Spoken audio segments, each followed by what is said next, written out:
Okay, all right, we're live. This is, what day is today? November 7th.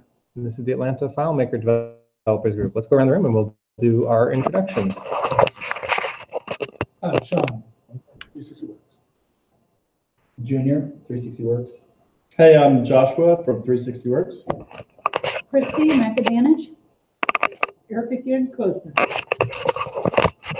And my name is David Nadel from Blue Feather. So today our presenter is Mike Bierge from Mainspring. And he's going to be presenting today on how to convert existing FileMaker, existing websites which use the FileMaker PHP API to use the new data API. All right, so Mike, I'm going to transfer this to you and you can take it away. Okay. So can you see my screen okay? Yep. Still? Okay. If the connection goes bad, or if you need me to repeat anything or slow down or anything to just digest this information, just let me know.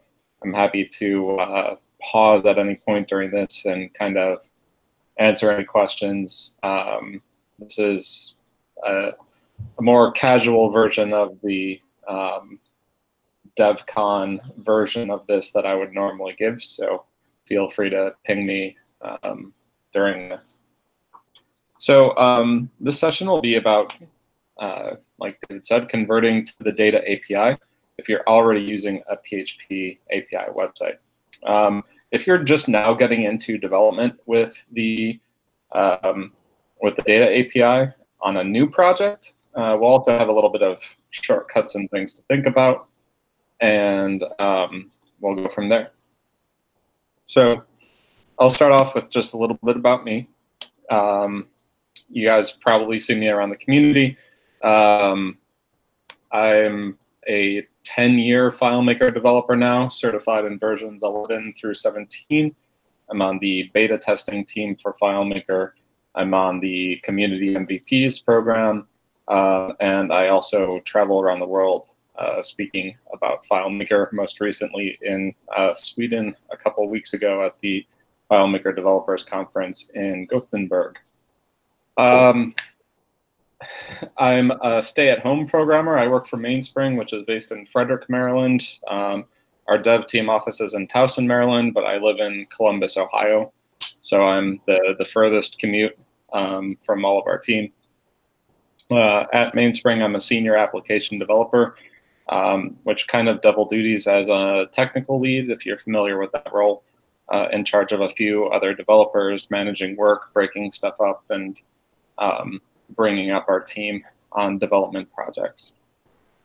Of course, if you're stuck in your house for 8 hours a day, every day during the week, you also want to get hobbies and get outside and do things. I don't know if my camera is still rolling, but in my office here, I've got a big screen right now. Okay. I got to go back out for camera view. So now I got, yeah, well, that one. You got the Doctor Who parallax effect going on now. I'll show you later, but I've got a water aquarium in my office where I grow some coral. I'm in a club here in Columbus of like-minded people that grow and propagate our own coral in our home tanks so that we can have beautiful coral like this Yuma recordia coral grown and not taken out of our oceans. So it's an interesting hobby. I'm also into woodworking, and I play saxophone in a band. So that gets me up and about and out of the house. So let's talk about this session and why you should convert. The first and obvious reason is deprecation. FileMaker has been talking about, you know, the modern FileMaker as it plays its role in the ecosystem of outside of FileMaker, as well as what you consume with FileMaker. And really the PHP API for that has no place in the future. And the reason being is it's it's too limited in scope, right? It's limited to PHP developers. So you cut out the JavaScript developers and the Python developers that can't use that piece. So what they've come up with is a universal replacement for that, which is the data API. And that's what they're going to focus on going forward. So CWP, its days are numbered. So you're going to see the PHP API over the next couple of years kind of silently be dropped, I guess. At some point of time, it's just not going to exist in FileMaker anymore. So you're going to have to convert eventually. So if there's an easy way to do it, which I'm going to show you today what the easy way is, why not use that? Second reason.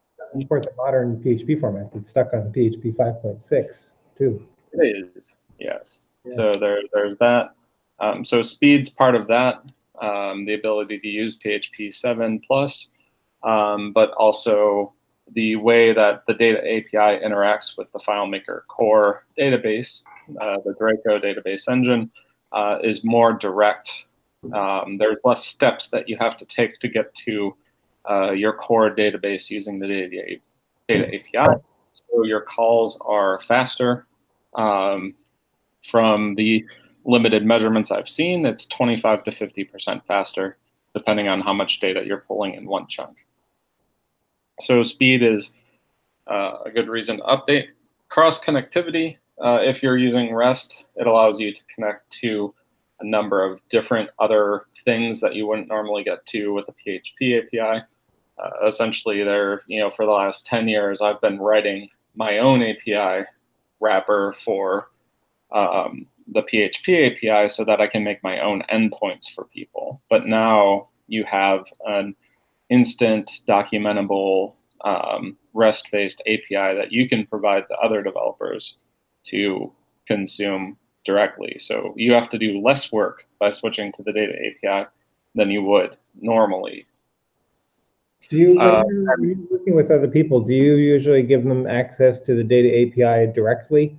If it's a non-FileMaker developer or someone not familiar with the database itself, or yeah. Would you still? Everyone's different on that. We do have projects where they have like an internal web team that we're working with, and we're setting up the FileMaker side, and we will give them that direct level access, but it's always done through privilege sets. So, and it's always logged and controlled on our end so that we can kind of keep tabs on it and make sure that they're not doing anything they shouldn't be doing. So, but there's other places where we may set up our own API. There are some great packages out there in PHP, especially for like Laravel, where you can just spin up your own API gateway with any database backend, and it automatically will take care of handling the keys and the gates and the validation of requests and all that stuff. So we still are setting those things up, but we're now setting them up a lot easier because we're doing it with a REST interface rather than a custom class. So this leads to faster development, which is good for everybody. Your clients are being charged less money. You're spending less time banging your head against a piece of code trying to get it to work. And that makes for more accessible development too. So if you're in an office like we are, where we have junior developers that we're trying to train to develop on certain things, or even your average, and I don't mean to say average FileMaker developer because there's so many walks of life in the FileMaker community, it's hard to define that. But for those of you that haven't done web development before, having a REST-based API is a lot easier to understand, I think, than the custom PHP stuff before. So let's talk a little bit about the tools that you might want to start using if you're doing web development. Now, some of you probably have already used at least one of these tools. Usually the one that I find FileMaker people know most is Postman, which you can use to interface and write your own API calls, so to speak. It gives you an interface on interacting with web APIs so that you can test them, make a sample call, see what data comes back. send some data, see if it goes through, that kind of thing. So it's a great testing program to have around. My primary code program when I'm writing code is now Visual Studio Code. It's a Microsoft product, which also surprises a lot of people, but it's also, I think, the best IDE code editor out there right now. If you're using something like Sublime or Atom or BBEdit or something, you can port all of your shortcuts over so that they work with this. It's open source, it's free to use. It's got a team coding format where two people can code on the same file at the same time and watch each other's code changes happen in real time.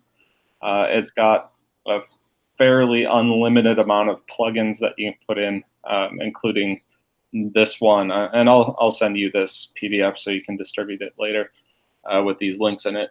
But PHP CS Fixer will actually comb through and tell you where your PHP code is broken so that you can clean up things. But it'll also, auto tab everything and neatly organize your code and make it look like you knew what you were doing when you wrote it. It was great. Third link on here, the FileMaker Data API Guide. That's an important read for anybody that's doing data API work. This session's we're only going to run about an hour here, so I don't have time to get into the whole security discussion and everything, and how you should name all of your layouts so that they make sense and everything. But the data API is a good read for kind of going over and identifying things you might need to change in your FileMaker file in order to get the best experience out of it. The other two links in here, FMPDA, we're going to be using in our demonstration today. If there's anything and you just want to cut to the end and say, here's the shortcut of the conversion that we're doing today, FMPDA is what we're using for that. And then the other link here is actually if you're starting a project from scratch, FM Restore by Ken Duranzio, who makes So Simple Calendar, is a easily accessible class for working with FileMaker's REST API. So the last stuff I linked to down here is all stuff that I use in my process of web development. Guzzle is a PHP package that's designed to make curl calls very easy. So if I wasn't using something like FMPDA or FM Restore, I'd normally be using something like Guzzle for easily making my curl calls. Axios is the same thing except for JavaScript. PHP unit runs unit tests for me. It's a command line utility that basically says, load this page, see if this result happened, or go here, log in, see if these results are there. I actually do a unit testing presentation as well, which maybe I can come back and give that sometime that shows you a little deeper on how that works. But essentially, unit testing is automated where you press play and it tells you if anything's broken. And then Git Kraken is my GUI interface for Git, which I use to push and pull code to repositories.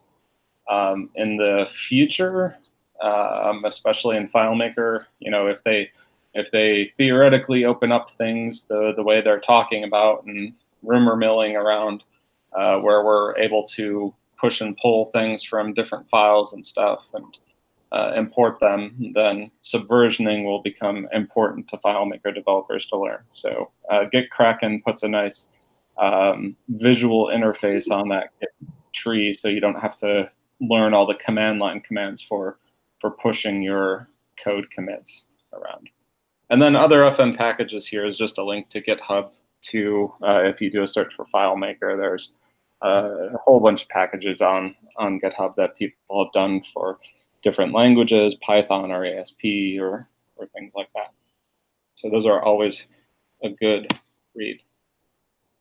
So when I start a conversion project, of course, I'm doing a planning meeting that is normally taking place with the client, or if we're doing it internally, we have it with our sales team or whichever internal thing we're converting. But the first thing you want to do is gauge the level of effort. Really, just what are we looking at? Are we looking at a site that has like one page where it's loading a simple list for people to review? Do we have a very complex system that has logins and 40 different PHP pages, all which have 200 lines of code each? So just get a kind of a feel for your project, because if it's a very easy project, you may just want to rewrite it at this time, not use like a shortcut package that's still based on the old API, but just rewrite it with a streamlined new simple package. This also is a great time to upgrade. Obviously, you're going to have to upgrade to FileMaker 17 to use the data API. 16, it's expired, so you can't use it anymore. So if you want to use the data API, you're going to be upgrading. And that offers the same opportunities as any other FileMaker server upgrade. If you want to add more hardware, if you want to add more RAM, disk space, change your backup schedule, change your authentication system so it's more secure, or install SSL certificates, all that stuff, all those opportunities for upgrade. This is a great time to do that. Setting up a dev environment is a very important part for all of our web projects. On all of our web projects, we have a mirrored dev environment. Usually it's something like dev.domain.com or something like that, where we set it up, and that's where we're doing our development and our testing. Even if we're connecting to the live database, we're still doing the web portion of it in its own area so that we don't break what's already working on the production side. And then when you're ready, you can migrate. And sometimes migration is as simple as copying a folder of files over from FTP from one place to the other. Other times it's more complicated. If we're using a framework like Laravel, we're deploying that via command line or some shortcuts like that. So the FileMaker considerations, aside from FileMaker 17, you're going to need to make sure that you have the appropriate privilege sets turned on to use the data API, and you're going to want to test and make sure that authentication works. So Postman makes that really easy to test, so that you know that the data API is up and running. And then logging call traffic, you can turn that on in the admin console to log call traffic, but you can also log traffic in your code. So a common practice is, say for instance, you have a website up and running with a client, or internally that you're running, and you have no idea if anybody's even using it anymore. So with a couple lines of PHP code, you can dump out to a text file locally on wherever PHP's directory is to log those calls. So if you look up PHP log or logging, PHP logging, there's a bazillion tutorials online on how to do that, how to just write to a text file, add a line that says this file was called, and then close it out. And then what you can do is let that run for 24 hours or a week or a month or however long, to get a kind of idea for how many times, how much traffic you're getting. And that may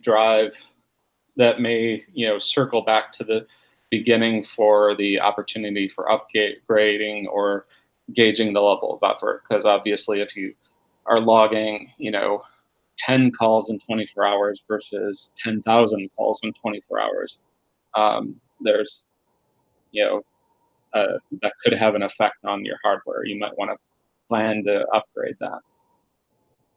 All right, still with me? Yep. Yep. All right, great. So we're going to pretty much jump right in from this point out into the code editor and try to show you what's going on here. So I'm going to breeze through a couple slides here just before that. So I'm going to show you when you're converting your code, we're going to go over the shortcut method today. Like I said, if you have a simple site, you may just want to recode, and you may look into a FileMaker package that will help you with that, or you can do it from the ground up, just like you would consuming any other REST API. Testing PHP code, I'll show you what I use for that with CS Fixer. And then there's some PHP JSON functions out there that you can use to translate stuff back and forth. And then subversioning and change tracking, I can give you a really quick overview of how something like that works. We'll cover some special cases. Yep, and that's really it. So let's jump over. So here is, let me show you what our demo site looks like first.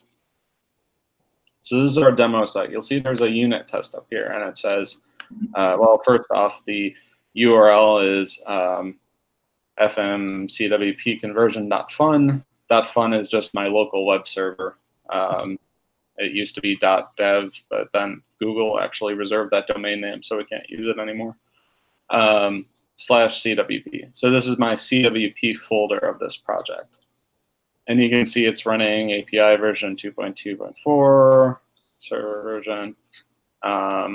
It's actually doing a call to FileMaker to get the list of layouts and a script list. So you see it's got two layouts here, mock data and contacts and insert avatar. And then it's actually going to our dev server here. You see there's two layouts in here called contacts and mock data. And there is one script in here called insert avatar that really just takes this generated URL. If you ever need pictures, robo.org, great place to generate Futurama-esque robots pictures. So yeah, that's all that script does.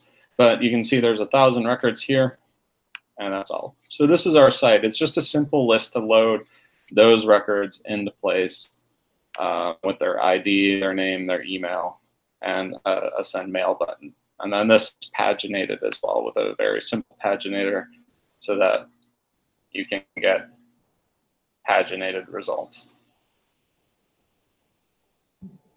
See, like it's not really liking some of these images, but it's probably because my internet's running slow today or something. So anyways, so what that looks like in code is here. And I can actually zoom in on this code for you. So you'll see I have two folders in this project, my CWP folder, which I'm in, my API folder. I'm requiring my connection file to connect to FileMaker. That is this. And you'll see that since my web server is running PHP 7, I'm actually using this package from GitHub. It's called Airmoi's FileMaker package. And this is a this package here. If you go to github.com/airmois/FileMaker, this will allow you to run the PHP API on a PHP 7 server. Takes care of fixing all the weird things with FileMaker's PHP files. So it's pretty simple. If you want to follow the manual install, you just essentially you download it and you add a couple lines of code right here. So I'm using those three codes, and I'm using this auto loader to load that. My credentials are there so that I don't share them on the screen, but essentially just connect to FileMaker right here. I'm creating my new FileMaker instance. Here's my unit test, and you'll see that I'm using try and catch. This will happen. So what try and catch means is that it'll try to do all of this code, and if any part of this code fails, it's going to catch exceptions, either FileMaker exceptions or other PHP exceptions, and it'll show those exceptions if those happen. But we didn't get any exceptions because this is already a working site. So what I've got here is a unit test that's getting dumped out to the screen. So you'll see get scripts list, and that corresponds to get scripts list right here. So once I have the unit test, that is essentially the end of my connection here. So what I'm trying to do here is actually, the whole point of this whole thing is to come up with $FM, which is my connection to FileMaker. Everything else around this is what's required to make that, and what's required to test that. So if I go back to index, you'll see I've got a header in here that just puts in Bootstrap so that I can have a very simple framework to do CSS on. See, I've got some pagination in here. And then it's just basically a table that dumps out your FileMaker data. So here's that try and catch again. And if you've done PHP API before, this should all start looking very familiar to you. Here's my $FM, find all command, it's finding on this layout, setting a range for my pagination, it's getting the records, it's executing my find request, it's getting the records from that find request, it's counting the records from that find request, it's generating more pagination links. And then for each record in my found set, it's just making a row in that table. It's putting the image in there, it's putting the name fields in there, it's putting the email all in there with the link. And then all I want to catch is if something wrong with FileMaker happened. And then there's my pagination links at the end and the footer to close it all out. All right, pretty simple. Your site is probably going to be much more complicated than this. But the conversion of this is going to follow the same exact logic of what we went over. So let's talk about FMPDA. Now this is from Mark Denice, and he runs a company called Driftwood Interactive. He actually curates a list of PHP data API integrations as well on the community. If you run across it, I would bookmark it. Essentially, it's just anything that anybody's released regarding the data API or the admin API. So FMPDA is I'll let him explain it. A replacement class for FM's API for PHP using the data API. It provides method and data structure compatibility with the FM's API for PHP. And that's really the key right there. What that means is that I can include this package in my project, and I don't have to rewrite all of my FileMaker API for PHP code. His package will take care of translating that all for me and using the data API with just a few minor changes. So rather than having to rewrite my entire project from the ground up, I can just include this in a couple lines of code, make a few changes for compatibility, and then immediately have this working. So he has pretty decent documentation here on what goes on here. This is actually made up of a few classes that are all kind of included and independent. So he's got a wrapper here for the admin API so that you can use the same type of syntax for dealing with the admin API. Here's the one for the data API. So this one is included in what we use. So right down here is where you start to get into the documentation. And I'd encourage that if you ever pull anything from GitHub to read the documentation. And if there isn't any documentation and there's just an empty page when you get to the directory, go up, sign up for an account, go to issues, and make an issue that says no documentation for how to use this. Nobody left any on here.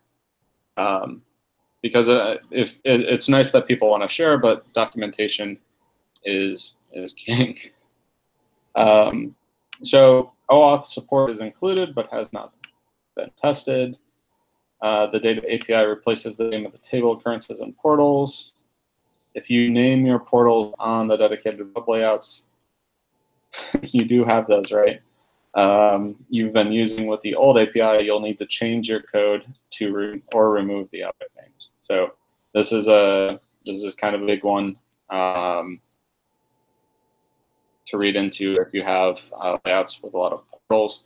I tend not to use portals on any of my custom web publishing layouts because I just don't like dealing with them. I don't trust them. I only All of my FileMaker CWP layouts are just a table and the fields that I need. That's it. I don't try to do any fancy tricks with portals or related records and that kind of stuff. So, and then if you're searching for line feeds with this \n, you need to change that to \r. And it's basically a different return character. So if you're looking for that in your code, you have to make that change. So let's take a look at what this sample looks like. You'll see one minor change here is that it says new FMPDA instead of new FileMaker. But then this looks exactly the same. This looks exactly the same. This looks exactly the same. So here's the directions right here. Wherever you did this, new FileMaker, replace it with this. So in back in here, in my API folder, I've already got the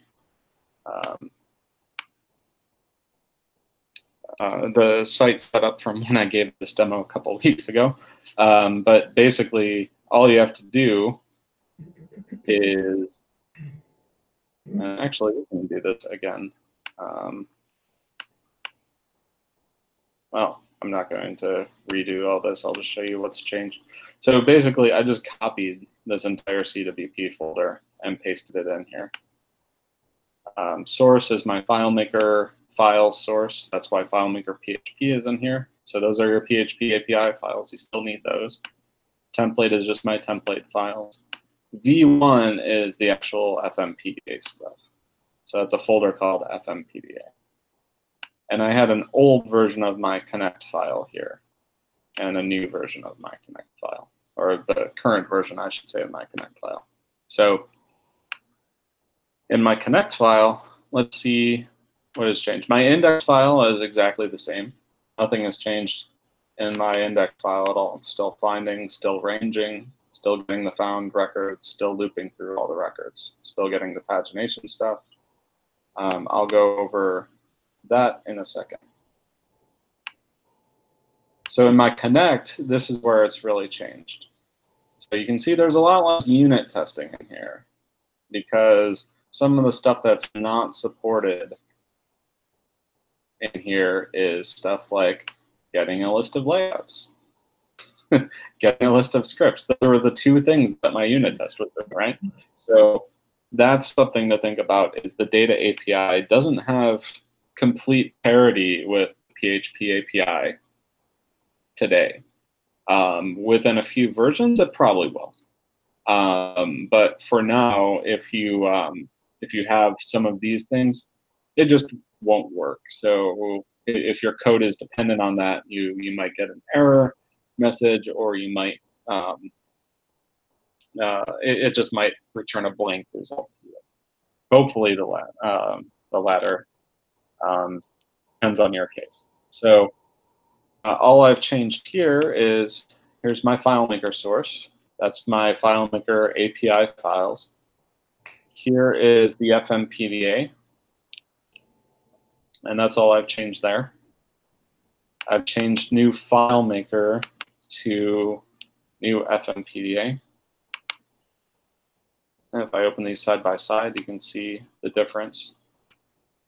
Oh, by the way, if you load AirMaw, you don't need to include your own version of the FileMaker PHP API because they're already in there. But PDA require credentials. So actually, I don't need that autoloader anymore or any of those three lines, so those go away. FPDA. And then for my unit test, really what I'm doing is I'm finding any command. I'm using new find any command. I just say find any record in this table for me. And if it works, great. Print it out to the screen. That's what I'm printing it out here. I don't have to print it out to the screen. I can just echo a message that says success or something like that. Else, you'll see FM logger. And FM logger is a class that's included in Mark Denice's thing for making a really cool looking log. And I'm going to intentionally break this so that we can see that. So I'm going to rename this so it's looking for layout contacts 1 through 3.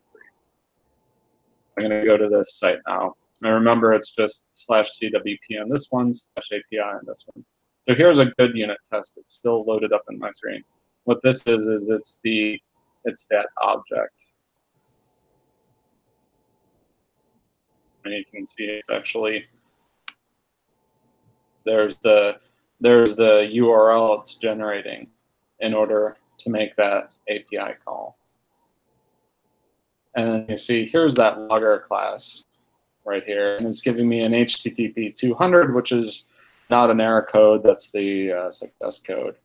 And it gives me my token back, and everything is great. It's all happy. But since I've changed that, if I refresh this page, now I'm not going to get that. Well, I'm still going to get my contacts because I didn't break any of the stuff down there. But up here, you'll see it's now got an error message. Error 401, invalid, FileMaker token, invalid. So yeah, error 500, layout is missing. So here, since he's got this own logger class that draws this log, really nice looking log to the screen for you, it's a great thing to have to use. And it's a great reason to use a package like this, because even if you're developing something from scratch, you have these tools built for you already. So you don't have to write this yourself. Because if I had to write this myself, you know, I'm doing like print this to the screen, print this error message to the screen, print this to the screen, and it's just saving me hours of work. So since I've done that, I'm going to put this back, refresh this page so that we can see that, yes, we are getting that FM record, random record back from our database. So all the data is coming back here. If I paginate, it's going to paginate. You can see maybe this total isn't working for my total number of pages. So maybe we can check that out. But essentially, that's it. So that's how hard it is to convert to using data API. Sorry to let you down that it was that easy. And it was only probably a 3-minute presentation that I've tried to stretch into an hour. But so that's really it. You know, convert the way you connect. You can do a code find. So let's say, for instance, you are going through his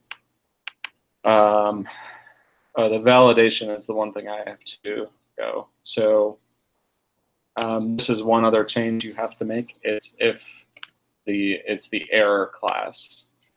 So in your old one, I don't have it here. Let me see if I had it on the index page. No, I didn't have it here either. If you're doing error checking that includes FileMaker is error like this, you're going to have to make this change. So if you want to make that change very easily, or let's say that you want to say, okay, I need to check for if I have a list of scripts. Now you'll remember in my CWP, I was getting a list of scripts. Here, it was list scripts. So what I can do in this cool code editor here is search for list scripts. And it's going to tell me anywhere in all of my code where I've got that. So public function list scripts, that's the actual core FileMaker source. I don't need to mess with that because that's the FileMaker core. But in my connect PHP here, it will find that so that I can disable that and convert it. So if you have a big project where you want to use this shortcut so you don't have to rewrite a whole bunch of code, but you need to go through and search for those special cases, then using a code editor like this instead of something like Notepad or something. It's vital. So definitely get a copy of Visual Studio Code. Right.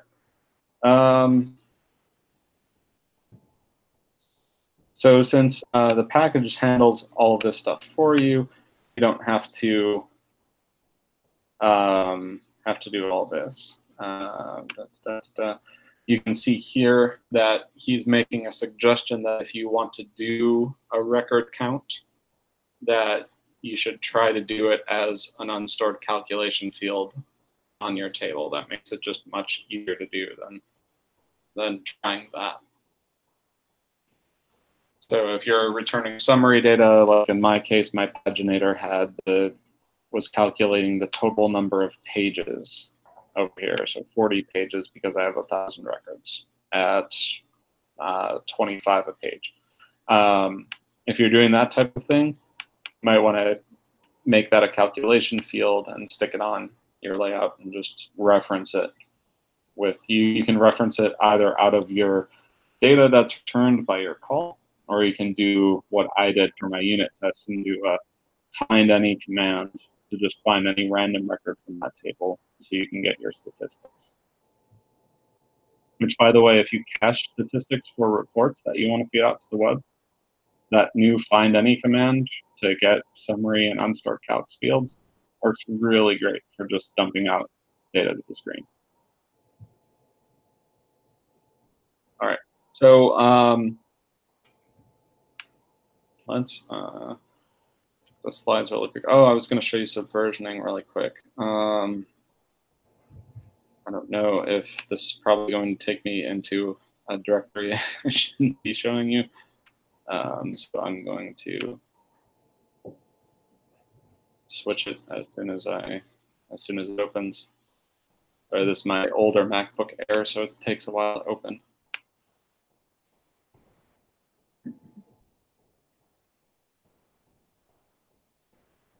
Open, so I can open this one. Oh, yeah, it opened up the one you weren't supposed to see. So here's what subversioning looks like.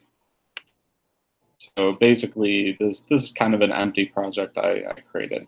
So when I make this commit, it'll tell me every piece of code that I've changed or that I'm making in this. And since I've installed a framework in this first commit, there's just a ton of files as part of that. Right? But the second commit is what I changed. And I didn't really make a big change here, but the important thing about subversioning is that using a tool like Kraken, you can use a diff view like this, which will show you exactly what changed between two files. So in that commit, you can review every change that was made from the original file to the saved file. And you can see the red line is what was removed, green line is what was added. So not really much changed. Where that starts to get really good is when you get multiple developers. Each developer is going to have their own icon. Multiple branches where you can, maybe you want to work on a feature, but you don't want it to affect your main stream that's going on here. So you're going to create a branch that branches out and doesn't affect things, and you work on that, and then when you're ready, you merge it back in. So, so subversioning is a very important thing to start using. You might have to, find some training courses on how to set something up. I actually, instead of GitHub, most of the time I'm using GitLab. So this gitlab.com. Here's actually that repo. So you can see in my repository, here's all my code. All those commits are listed here as well. Shows you exactly what changed. in here. 1 changed file, 0 additions, 0 deletions. But I can also do issue tracking here, merge requests. I can sign up a team of developers, that type of thing. So GitLab is free to use, free private repositories. For GitHub, if you want to have a private repo that's not available to the internet as public, you have to pay the $9 a month per user for it. So GitLab right now, I say right now, is free. There's also people like using Bitbucket or, there goes the Hangouts window again, or some other repository. So basically those repositories, they store your code, and then you use a program like GitKraken to connect to them so you can save your changes as you go along. And then that becomes shareable with as many people as you want to put on your team. All right. There's 10 minutes left, so special cases, really, one of the main differences you have to realize is going on with the data API versus your FileMaker API is the use of tokens. Now, for authentication for REST APIs is pretty standard. You make a request to the server with your credentials, and they give you back a token that says, use this token to get your data. In the old FileMaker PHP API, which was just at runtime, every time you made a request, it was sending your credentials with that request. So what that gives you is a little more security because you're not sending your password with every single call that you're making to the database. You're only sending it one time.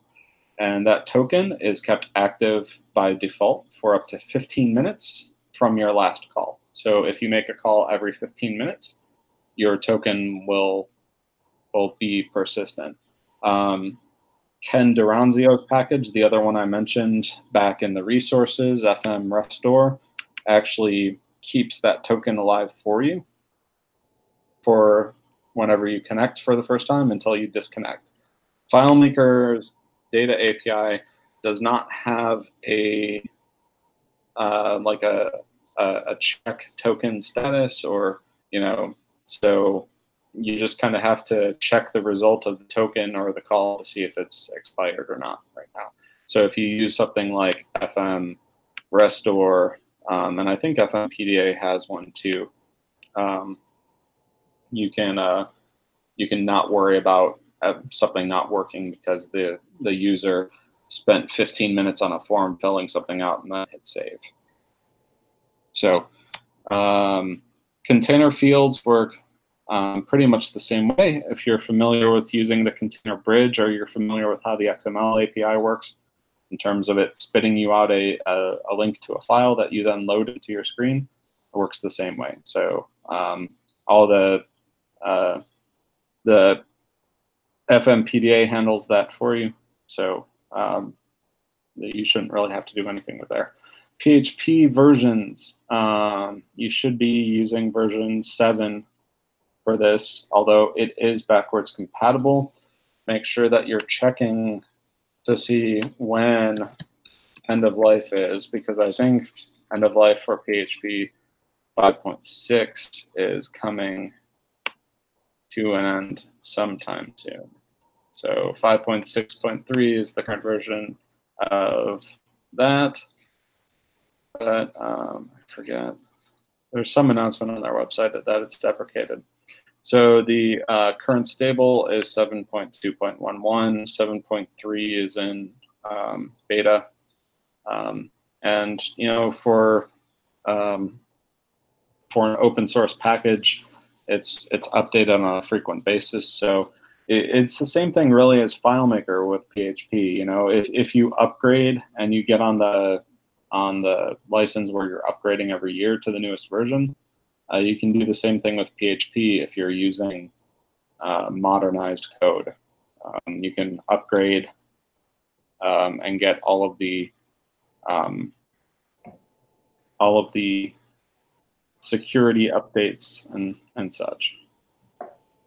So you can read the release notes for any of these releases to see what exactly was fixed. And it's a very significant change log for all these versions. So it's still strong language to use. It's going to be around for a long time. It's very fast. It's very robust. It's very solid, and it works very well. So I don't see any reason why you shouldn't keep using PHP if you're already using it.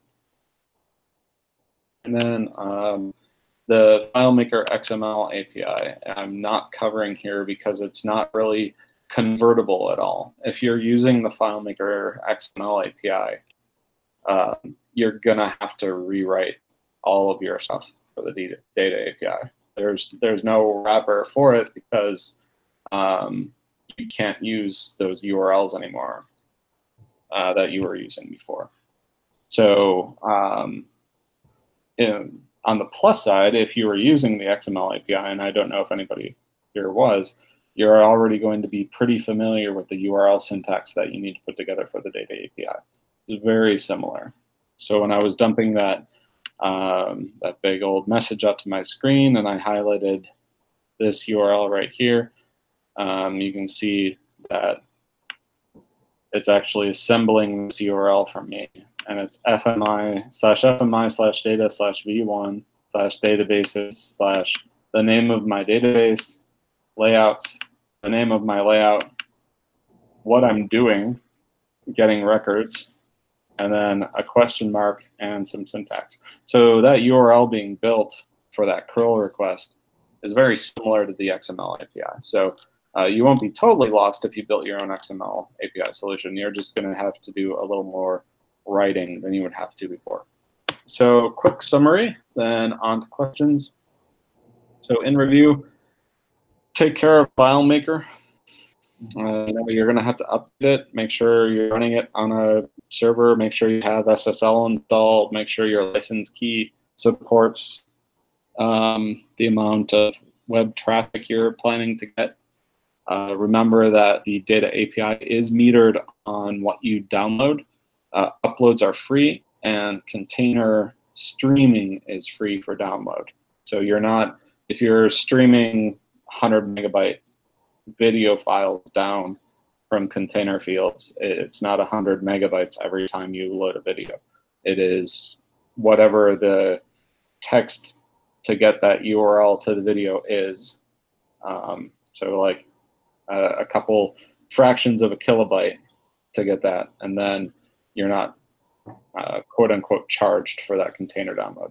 And then any of the data that you upload is no penalty. The only penalty is to get your token, which is like 0.2 kilobytes or something like that to get a token.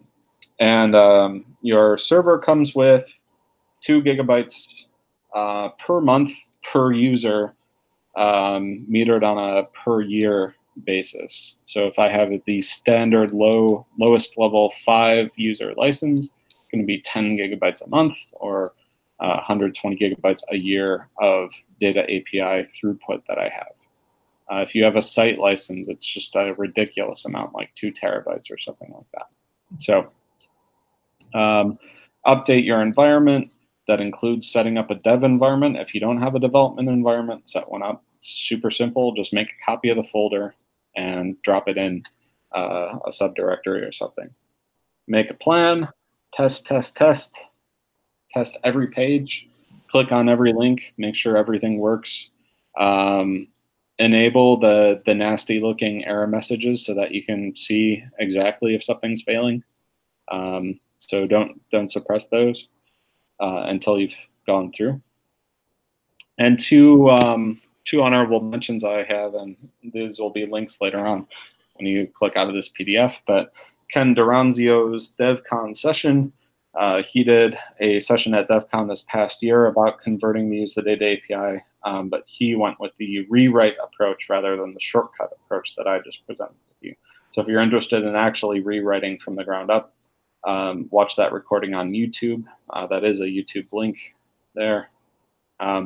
And then another honorable mention is FM Better Forms, which is made by a friend of mine, Charles Delfs. If you just type in FM Better Forms, mainspring.com. You'll get to that page. But essentially what this is it's a SaaS, software as a service web application that connects to FileMaker, but then gives you kind of, you know, I guess it's kind of like a WordPress or a WYSIWYG editor interface for you to put together your own web forms. And this doesn't have any, right now it uses the PHP API, but he's coming out with a version of it that uses the data API shortly. So it'll be fully compatible going forward. But it gets around your license restriction if you're worried about using like WebDirect or something. And if you don't have like all the web skills to like build your own WebDirect replacement website, this is something that sits right in the middle. It's a paid program, but I don't receive any compensation for endorsing it. I just think it's a pretty cool thing. So if you get a chance to watch one of his presentations sometime about FM Better Forms, that is cool. So, all right, questions, guys. Look at that. I've got a question about the container stuff. You said streaming container data is free. Is there a difference between streaming container data and downloading container data? Like if you had an image in a container, that the your data limit? I said streaming, but I might have used that intermixed with downloading. I'm not exactly sure how. I think FileMaker still streams container data for large files. I think it's an option you can turn on. I'm not exactly sure how your browser is going to process that when you do it, but either way is free. So if it's waiting to download the entire file before it starts, or if it's streaming it and starting play of it before it's fully downloaded, either of those is free. Just the URL to generate the link to that file. Okay. If you're giving someone like a download link to something in your web server, it's gonna, you're gonna use PHP to pull it out. It's a 100 megabyte file of some sort. That link might also expire, but yeah. So basically, you'd be writing a page of code that gets that URL. You're going to get charged for the 0.2 kilobytes to get your token and the 0.2 kilobytes to get the URL out of that record.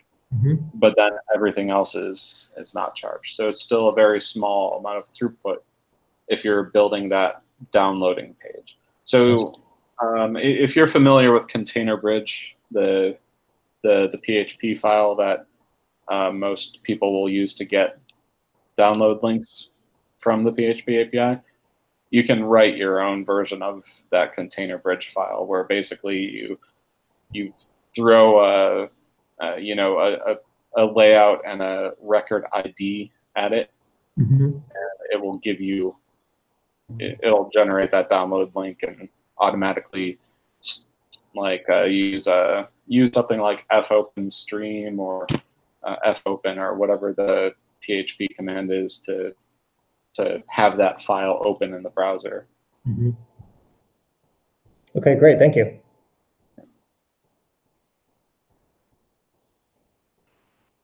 Questions? Yeah. No? Any questions about the tools he was using, anything like that?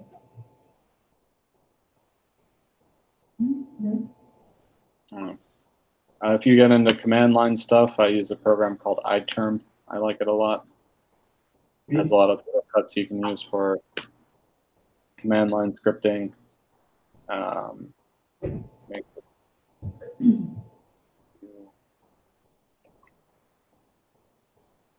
All right, I guess that's it on our side here. Thank you. Thank you very much.